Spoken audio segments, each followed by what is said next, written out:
सबका स्वागत है। आज के इस प्रश्नावली में सबको ओम शांति। भारत की न्यूज एजेंसी का नाम बताइए। विश्व के अलग अलग देशों की न्यूज एजेंसी है, जैसे रूस की एजेंसी तास है, तो वैसे ही भारत की एजेंसी है प्रेस ट्रस्ट ऑफ इंडिया, जिसको पीटीआई भी कहा जाता है। तो भारत की इस प्रमुख न्यूज एजेंसी का नाम जरूर याद रखिए। विभिन्न कंपटीशन परीक्षाओं में भी पूछा जाता है और IAS PCS से लेकर के आपके सामान्य ज्ञान लेवल तक यह प्रश्न बहुत ही महत्वपूर्ण है। हम सबको जानना चाहिए कि भारत की न्यूज एजेंसी पीटीआई है, जिसको प्रेस ट्रस्ट ऑफ इंडिया कहते हैं। अगला प्रश्न है, एडवोकेसी पत्रकारिता क्या है? तो एडवोकेसी पत्रकारिता है किसी खास मुद्दे के पक्ष में या किसी जनमत के निर्माण करने के संदर्भ में किसी विचारधारा का पक्ष लेने वाली पत्रकारिता को ही हम एडवोकेसी पत्रकारिता कहते हैं। माने वह पत्रकारिता जो किसी खास मुद्दे के पक्ष में जनमत या प्रचार करती है, उस पत्रकारिता को हम लोग एडवोकेसी पत्रकारिता कहते हैं। तो एडवोकेसी पत्रकारिता आज भी, जैसे महिलाओं के पक्ष में, वृक्षारोपण अभियान में, योग के पक्ष में, विविध संदर्भों में एडवोकेसी पत्रकारिता आज भी चलती रहती है और पत्रकारिता सदैव इन सब का पक्ष लेती रहती है। अब फ्रीलांसर पत्रकार किसे कहते हैं? पत्रकार के कई प्रकार होते हैं, जैसे पूर्णकालिक, अंशकालिक और फ्रीलांसर।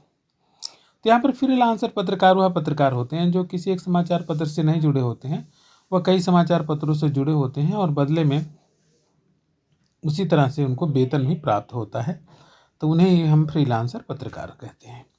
वह पत्रकार जो कई समाचार संगठनों से जुड़े होते हैं और बदले में काम के अनुपात में वेतन प्राप्त करते हैं। वॉचडॉग पत्रकारिता क्या है? जब वॉचडॉग का संदर्भ आता है तो बहुत सारे लोग इस प्रश्न को गलत कर देते हैं, लेकिन यह पत्रकारिता वह है जो सरकारी कामकाज पर नज़र रखती है। बहुत ही सीधा सिंपल एक ही लाइन याद रखना है कि सरकारी कामकाज पर नज़र रखने वाली पत्रकारिता को वॉचडॉग पत्रकारिता कहते हैं। तो मुझे लगता है अब आपको भूलेगा नहीं और एग्जाम में आ जाए तो आप इस सवाल को सही हल करेंगे ताकि आपका अंक पक्के हो जाए। अमेरिका के वर्ल्ड ट्रेड सेंटर पर हमला कब हुआ? तो आप जानते हैं कि एक फिदायिन हमला हुआ था जिसमें उसामा बिन लादेन शामिल थे और वह 11 सितंबर 2001 को हुआ था, जब अमेरिका के वर्ल्ड ट्रेड सेंटर की बहुत बड़ी बड़ी बिल्डिंगें ध्वस्त हो गई और वायुयानों ने उनको ध्वस्त कर दिया। तो 11 सितंबर 2001 को अमेरिका के वर्ल्ड ट्रेड सेंटर पर हमला हुआ था। तो आप इसे अवश्य याद रखें। उल्टा पिरामिड शैली किसे कहते हैं? उल्टा पिरामिड शैली से तात्पर्य है समाचार लेखन की वह शैली जिसमें किसी समाचार के मुख्य बातों को समाचार के प्रारंभ में ही लिख दिया जाता है और बाद में फिर समाचार का विस्तार करते हैं। तो यह शैली अमेरिका से प्रारंभ हुई और आज विश्व की सभी समाचार एजेंसियां इसका प्रयोग करती हैं, उल्टा पिरामिड शैली का, क्योंकि लोगों के पास समय कम है और कम समय में ज़्यादा जानकारी लोग देखना चाहते हैं, पढ़ना चाहते हैं। ड्राई एंकर किसे कहते हैं? ड्राई एंकर से तात्पर्य है कि एंकर जब खुद ही खबरों को प्रस्तुत करता है और समाचार से संबंधित कोई वीडियो ऑडियो नहीं चलाता है तो उसे हम ड्राई एंकर कहते हैं। ड्राई एंकर में एंकर ही पूरा समाचार को प्रस्तुत करता है। अब अगला प्रश्न देखिए, एंकर पैकेज किसे कहते हैं? अभी आपने ड्राई एंकर देखा तो वहाँ पर यह था कि वीडियो भी दिखाना है, गाने, कुछ संगीत भी चलती रहती है और दृश्य भी दिखाने हैं, तो ये सारी चीज़ें मिला करके एंकर पैकेज कहलाती हैं। माने समाचार प्रस्तुत करते समय एंकर जिन दृश्यों, वीडियो, ध्वनि संकेतों का प्रयोग करता है उसे हम संपूर्ण रूप से एंकर पैकेज कहते हैं। इसमें एंकर द्वारा प्रस्तुत की गई सारी चीज़ें शामिल होती हैं। तो यह बहुत ही महत्वपूर्ण है टेलीविज़न की एक समाचार प्रस्तुता के लिए। ककार कितने हैं? नाम बताइए। बहुत ही महत्वपूर्ण प्रश्न है, बहुत बार बोर्ड में आता रहता है। तो ककार है 6 और क्या, कौन, कहाँ, कब, क्यों, कैसे। तो इसे याद रखना है, क्या, कौन, कहाँ, कब और क्यों, कैसे। क्यों, कैसे सबसे अंत में आता है। तो इस प्रकार से ये ककार होते हैं जिस पर समाचार निर्भर होता है, जैसे हम कहते हैं वो क्या बात थी, फिर उसमें कौन कौन शामिल थे, कहाँ हुआ और कब हुआ और क्यों यह घटना हुई और किस प्रकार से इस घटना को अंजाम दिया गया। इन ककारों को जरूर याद रखें, बहुत ही महत्वपूर्ण है। पीत पत्रकारिता किसे कहते हैं? जब पीत पत्रकारिता का नाम आता है तो वहाँ पर तुरंत ही हम सनसनीखेज नाम देते हैं। माने सनसनीखेज पत्रकारिता करने वाली ही पत्रकारिता को हम पीत पत्रकारिता कहते हैं। तो इसको जरूर याद रखना है।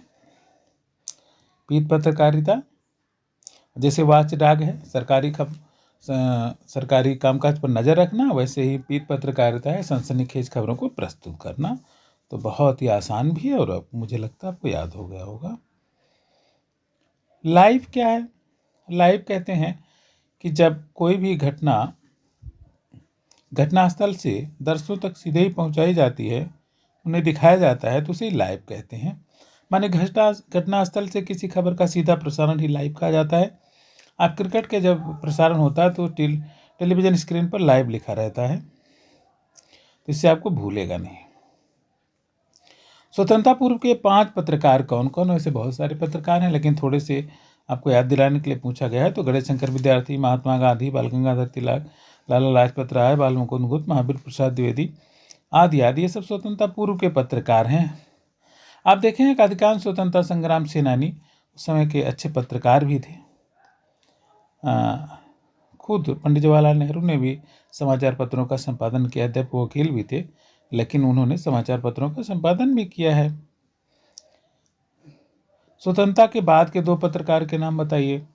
तो 2 में अगर केवल 2 ही है तो अज्ञे जी बहुत अच्छे पत्रकारिता के क्षेत्र में स्थापित नाम है, और धर्मवीर भारती ने भी पत्रकारिता किया है। तो ऐसे बहुत सारे नाम हैं तो जिन्हें आप गिना सकते हैं, लेकिन ज़्यादा वैसे पूछा भी नहीं जाता। आधुनिकता की चीज़ें, आज़ादी के पूर्व के समाचार पत्र, मान स्वतंत्रता पूर्व कौन कौन से समाचार पत्र थे? पहला तो आपको याद ही होगा कि प्रथम समाचार पत्र बंगाल गजट था। बंगाल गजट के बाद उदंत मार्तंड आया, लेकिन हिंदुस्तान आज, अमर उजाला, कर्मवीर, विशाल भारत और प्रताप वगैरह थे। ये स्वतंत्रता के पूर्व के कुछ प्रमुख समाचार पत्र थे। उस समय स्वतंत्रता की आज़ादी के लिए समाचार पत्रों ने बहुत ही महत्वपूर्ण योगदान दिया था, और यह समाचार पत्र लोकतंत्र का चौथा स्तंभ भी कहे जाते हैं। इससे तात्पर्य है कि समाचार पत्रों का हमारे लोकतंत्र में बहुत ही उत्तम स्थान है। और आज के प्रमुख समाचार पत्रिकाएं कौन कौन सी?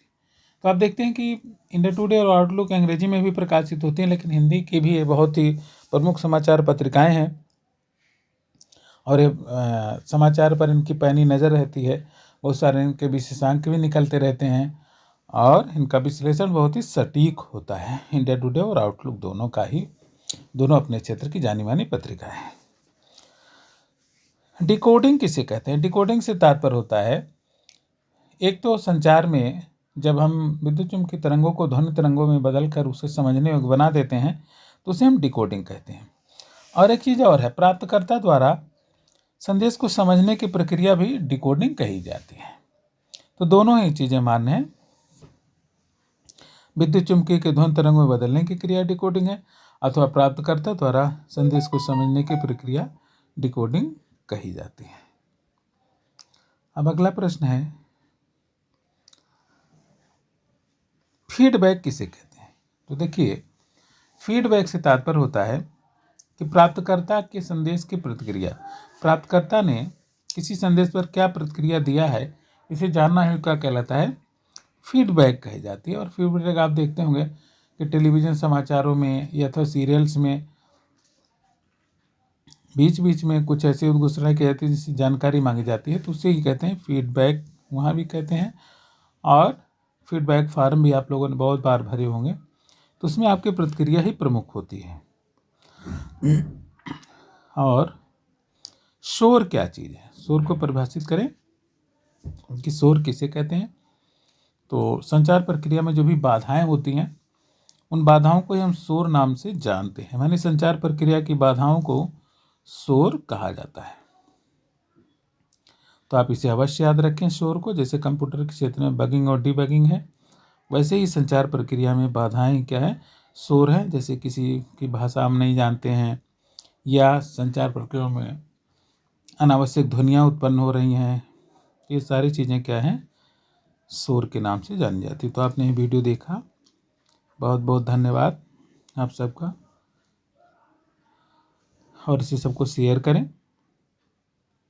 प्रिंट मीडिया के लाभ बताइए। बहुत आसान प्रश्न है। प्रिंट मीडिया एक अस्थायी माध्यम, इसके द्वारा सूचना को बहुत दिनों तक रखा जाए। प्रिंट मीडिया से तात्पर्य होता है छपा हुआ माध्यम। माने जो पुस्तकें हैं, अखबार हैं, पत्रिकाएं हैं, ये सब सारी चीज़ें प्रिंट मीडिया में आती हैं और इसे हम अपने समय के अनुसार पढ़ सकते हैं और जब भी चाहें जहाँ भी रख सकते हैं, लंबे समय तक इसे रखा भी जा सकता है। तो ये बहुत महत्वपूर्ण है। छापेखाने का आविष्कार किस देश में हुआ? तो अगर देश आता है तो जर्मनी में हुआ है छापेखाने का, और इसको गुटेनबर्ग ने किया था। और जब जर्मनी में आविष्कार हुआ उसके लगभग 100 साल बाद भारत के गोवा में भी ये छापेखाना खुला।